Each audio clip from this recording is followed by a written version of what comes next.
Hey, what's going on YouTube? Poor Richard's Garage here, back at you with another AVF prep video. It seems like it's my annual tradition to make my one YouTube video for the year. I really want to get back into making some more videos. It's just been super busy with life and everything else, but truck's still rocking and rolling. I've been doing some work on it off camera. I got some updates to share with you today, along with doing some basic prep for the 3-hour trip there and 3-hour trip back to Helen this coming up week.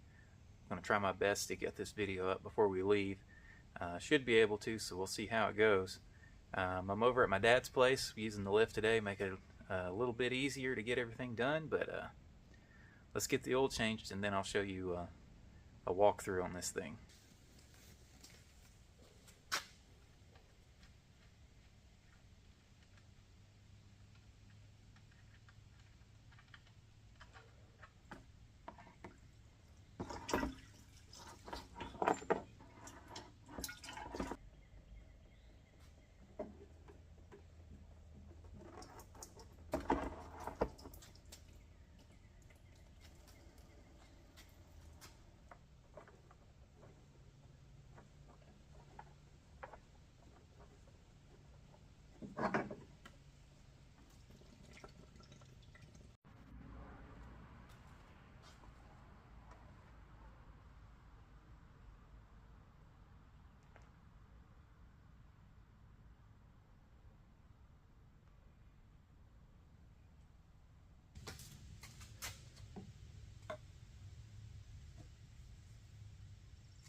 Alright, so up here in the front, I went with the max load air struts, and it came with this really nice stainless steel lead line here, so I threw me a nutsert into the inner fender well here and put me a nice little rubber retainer on there, keep it out of the way of everything, make sure it doesn't get pinched or rub the tire or anything like that. Up there I've got a fitting that converts it to just a standard airline that runs into the cab. The other side is exactly the same. I have not yet done the frame notch. That is next on the list. Right now, when it fully airs out, the truck sits on the axle. It's not optimal, but it's okay for now. I mean, I set the ride height at higher than it was when it was on coilovers, so going down the road it's perfectly fine. But if I want to get that last 1.5 inches, 2 inches of drop at when it's fully aired out, then I'll work on getting the frame notch done. The rear setup and tank setup is really simple. I went about as simple as you possibly can go. I've got a single Vixen compressor that's been holding up really well. And I got the matching 5-gallon tank. I think it was like an Amazon special. Put this flat bar in here across the spare tire rack, holds the compressor. I've got one 3/8 line that runs from the tank to my switch in the cab, which I'll show you next. I've got a 3/8 line that is, this is an intake for the compressor. It's inside the cab to make sure it stays as clean as possible. It's got a filter on it, keep my compressor as happy as long as possible. I did switch out the pressure switch that it came with. I think it was originally a 200 psi switch that I changed out for a 170. I don't need that much air for this tiny truck, and really this 5-gallon tank is overkill. If I had to do it over again, I don't know that I went with, I don't know that I would have gone with one this big. I may have done 2 gallons or something like that. It was a challenge to get it to fit in here. I had to cut off the brackets that it originally came with, because I believe it's intended to be mounted maybe in the bed or onto a frame rail. So I wanted to definitely keep the water drain at the bottom.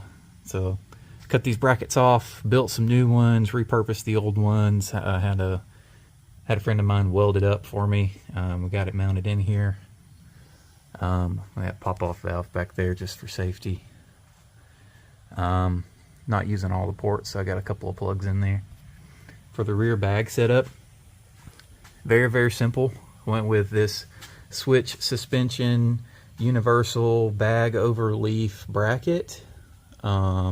It's sandwiched in there underneath the axle flip kit. I took out all the leaf springs but one, running a mono leaf, which has its pros and cons. For this application, I think it's perfectly fine. I've heard some people say that you get axle wrap if it's a rear wheel drive. I don't have to worry about that, obviously. And some people say that the leaf springs are not intended to flex as much as they do with a mono leaf and a bag setup, but I'm not gaining that much travel with this setup, so I'm not worried about that either. I've heard of people using a mono leaf on these pickups with no issues at all, so I'm not very worried about it. At some point in the future, I would love to go to a 4-link, but that's definitely going to have to be later down the road. For these bags, these are Max Speeding Rod bags. Obviously bolted to this universal bracket, and then up here I just drilled holes into the factory plate there that's on the bed frame rail, and then of course there's the air fitting up there in the top. Very, very simple, very basic, very inexpensive. I'm not into this for much money at all. I think these I don't know, maybe 150 bucks. I can't remember exactly for the entire rear bag setup. And then as well, this tank and compressor was a kit from Amazon. Also not very expensive. I do have a Schrader valve back here just in case my compressor goes out and I want to fill it back up. On this side, for anybody who's interested in doing this, I did have an issue with this bag rubbing the shock, which I'll probably end up replacing this guy because it's got a little bit of wear in it. I'm not super worried about it, at least for now. I did have it in this center hole in this bracket, and I've moved it over one, which, I mean, it's pretty well in line with where I've put my holes in the top either way. So I'm going to plan on replacing this bag, but for now it's going to stay here. I'm not too concerned about it. I just won't overload the truck too much, try to put too much weight in here and too much air in the bags. So let's move on to the cab and I'll show you my switch setup that I installed. For management, I also went extremely simple. From what I read and trying to figure out how to make this work, there are about a million different ways you can go, some very expensive, some very inexpensive. I wouldn't classify this as the cheapest way to do it, but it seemed to be the most cost effective from what I was able to gather. I was recommended this by a friend of mine that I ran into at a car meet last year, and looked into it and decided this is what I wanted to go with. This is the Touche 2-switch setup by Airjacks. It's a manual valve setup. So you run, or you push the lever up and it opens the valve to air up. You pull the lever down, it opens the valve to let the air out. I got this set up on a front rear config, so I've got one switch for the front, one switch for the back. They're teed together, not optimal. The truck does not handle quite as well as it did on coilovers, obviously, because I have them tied together. I do have the rear sway bar that I would like to install on this thing eventually that I think would help it out, or I could just swap over and get the Airjacks 4-valve setup and have a valve for each corner, which would help tremendously. But I mean, overall I can still drive it just fine. These airbags ride really well. It does ride much smoother than it did on coilovers. For gauges, I've just installed a really simple, and again, Amazon gauge setup here. This one in the middle, so I've got the top one is the air that I have in the tank. This middle one is the front, and this one is the rear. And you can see up and down. I typically do run the fronts at like 45 and then the rear around 20, depending on how much weight I've got back there. When I go back and redo the rear, I may do a little bit more work back there to change out those fittings on the bags. The fittings that came with the rears are really small. Even though they're a 1/4 inch line, the swivel on there's a 90-degree fitting on top of that bag. It's extremely small, so the air up and down in the back is a lot slower than it is on the front.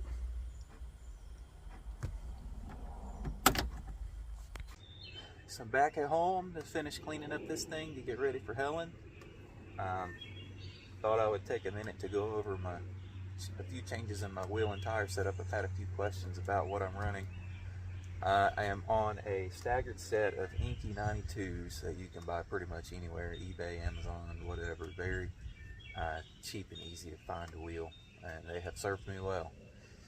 On the front it's a 15x7. I believe the offset is 38, and I was running a 195/45 on the front before, but since swapped over to air, I've changed the front tire to a 175/50, which is a little bit narrower. It's about the same profile, maybe a little smaller, and I really like the fitment that it's given me. I did have 5mm spacers on there before, and I've swapped those over to a 10, which would bring the offset down to 28. It could come out a little bit more if you wanted to run this set like flush with the arches. They're set in just a tiny bit. I'm not running a lot of camber, so I think I've got my fitment about exactly where I want it.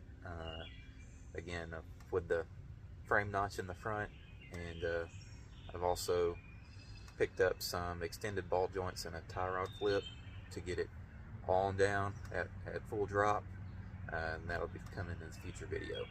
The rears are 15x80 T25 on a 195/45, which is just about perfect for these trucks. I do have the same issue that most people have when you lower this thing. You really notice that the axle may sit farther to one side than the other, and I fixed that by putting a 7mm spacer on the driver's side and the rear, and that's made them even. Whenever I go to a 4-link or whatever, I'll probably try to work it out to where I don't have to run one spacer in the back to make them match. That's a super common problem with the factory beam on these trucks. But that pretty well covers it on updates for this thing. Haven't been filming a lot, but I've been driving the truck a lot. We've been doing a lot of local meets over the last few months. I just redid the headliner not long ago. I'll throw a little picture of that in here as well. I don't have any before photos, but it was crusty. It was well overdue. I'm going to get this thing washed up and get it ready to head out in a day or so, and we'll see you guys in Helen.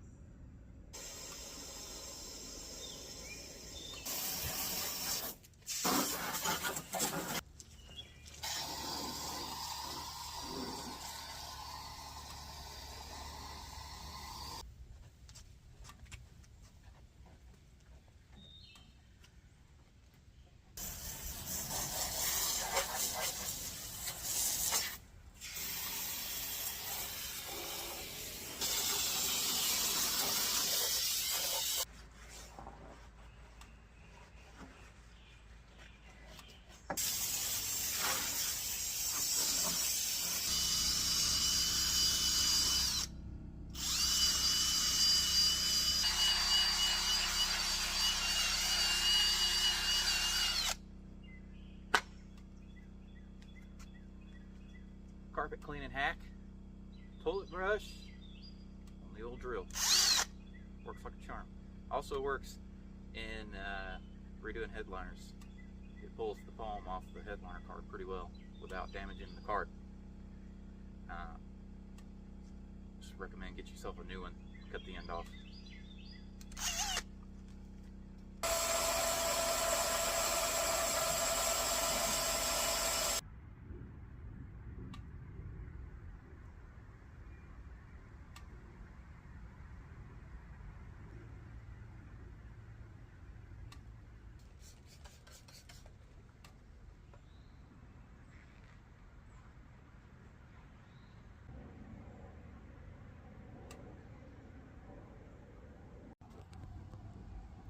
Well, while it's clean and while I'm here filming anyways, I thought I'd do a little bit of an overview of the interior. I don't think I've ever shown that, the truck on the channel, so just thought I might go through kind of where it started and how I got here and all that jazz. This truck was a sure enough barn find. It had been used on a farm for quite some time before it was stored in a barn, and this thing was absolutely full of barn dust. I don't know how long it was in there, but it had to be quite a while. I still pull barn dust out of this thing every time I clean it, and also I think it had, I don't know, maybe been under a significant amount of muddy water, because the floorboards always pull up mud. I don't know if it's just dirty feet or what, but I think I'm pretty happy with how clean it's become over the years. It did originally have navy tombstone seats, and I've swapped them out for these guys here. These I found locally from a friend of mine.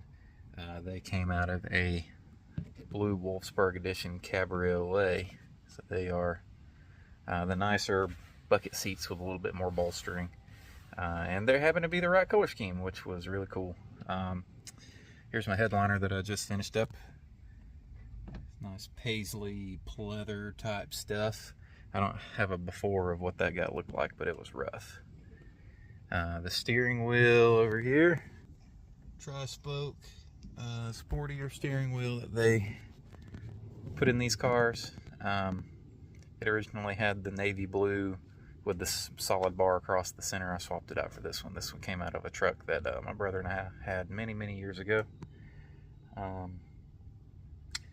Factory radio still in here. This was an AC truck, so it's got the AC and heat controls. I added the center console to put the gauges in there. Mostly needed somewhere to put my air ride stuff. The gauge cluster has been gone through a little bit. It's got the factory clock, but the speedometer has been changed out for the one that actually came out of the GTI project, which I'll cover on this channel at a later time. My speedometer in here eventually quit working, the old diesel speedometer, and I just had the one out of the GTI, so put that in here. Also is a little nicer having one that goes above 80, because I occasionally want to travel faster than 80 in this thing. Windshield is currently cracked. Probably will address that at some point. There's a little bit of rust on the windshield I want to fix when I do that as well. The rear window is a slider. It was not a slider when I got this truck. It was a solid. So swapped it out for a slider.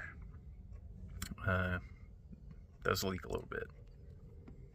The truck currently has vent windows with the bolt-in latches.